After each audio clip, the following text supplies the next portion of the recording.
If you tell a girl she cannot play baseball, what else will she believe she cannot do? These are the words of Justine Siegel, baseball pioneer and trailblazer, the first woman to throw batting practice for a major league team, first woman to coach professionally in a major league organisation, and one of only 2 women to have coached at college-level baseball. When I was young, I dreamed of becoming a policewoman. At 15, I went to a careers day and I inquired about becoming a dog handler in the police force. I was abruptly told it could not be done. Women couldn't become dog handlers because women weren't strong enough to handle the dogs. My reaction? I just said, okay, thanks, bye, and I walked away. I was told it had never been done. I was told it couldn't be done, and I believed what I was told. When I look back, I wonder why I accepted that. And the more I think about it, the more passionate I become about making sure other girls don't get their dreams shut down the way mine did that day. But what I did become was a baseball player. And what I've found around the world is that most people believe that baseball is a men's game and softball is the women's equivalent. Surprisingly, you might find that there's actually a deep resistance to women playing baseball and a big lack of awareness that we actually do. Softball was invented in 1887 as an indoor alternative to keep baseball players fit during winter when it was snowing outside in Chicago.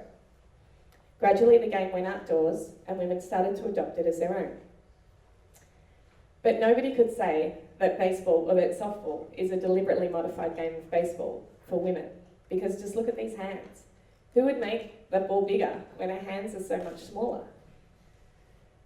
11 years ago, I co-founded a women's baseball touring team called the Aussie Hearts. Our purpose is to help girls and women chase their baseball dreams around the globe. Since we began, over 200 women have been through our programs and 30 of those have represented Australia. We've covered 3 continents, 7 countries, run 13 tours, and played on almost 50 ballparks around the world. We've played national teams, club teams, men's teams, women's teams, youth and masters teams. And no matter where we go, no matter how many times we play, this is the conversation we always seem to have. Hi, what are you all doing here? Oh, we're a baseball team from Australia. Baseball, that's great. Sorry. Baseball. I love baseball. My daughter plays softball. Yeah, that's great, but we play baseball. Baseball, but for girls, right? So it's softball. No, we play baseball. We pitch overarm, and we use a hard ball. This comment is almost always accompanied by somebody going, you pitch overarm, don't you pitch underarm? And that also has a physical demonstration of someone pitching underarm, just in case we don't know which game we play. From here, it can go in a number of ways. From surprise, oh wow, women playing baseball. To excitement, that's really cool, women playing baseball. But unfortunately, sometimes we face downright hostility, where people still say to us, well, that's ridiculous. Women don't play baseball, women play softball. Sometimes I reflect back on my childhood trophies, and I have one that I received for playing basketball. But the image on it is of a woman wearing a skirt, and the ball is clearly a netball. Netball was known as women's basketball up until as recently as 1970. But now, basketball is considered a completely dual gender game, and netball is a sport in its own right. Girls and women are free to choose between the two, so I don't understand why there's so much resistance to women playing baseball and the confusion with softball. Last September, our Aussie Hearts did something no other women's baseball team has done before. Before a major league game at Yankee Stadium, the Holy Grail of baseball, we were honoured at a ceremony in front of 50,000 fans. Our logo, our Aussie Hearts, was up on the screen for everyone to see as we were introduced to the crowd. It was an amazing day, and one I'll never forget. And to think that I helped lead the way to create this opportunity for the 18 other girls and women standing beside me meant my heart was bursting with happiness. At the end of that tour, our leadership group met, and we knew something had changed. It was time to redefine our mission. Indeed, it was time to dream it all up again. And in that, we found the inspiration to create Diamonds in the Rough, a program to empower Indonesian girls and women using baseball.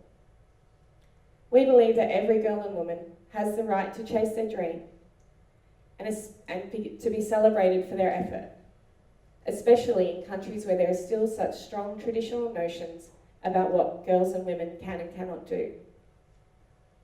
In Indonesia, girls are actively pushed towards playing softball, and they are banned from playing baseball after the age of 14. The reasons behind are their federation wants to have a team in the Olympics one day for softball, and they have concerns about the risks of co-ed sport.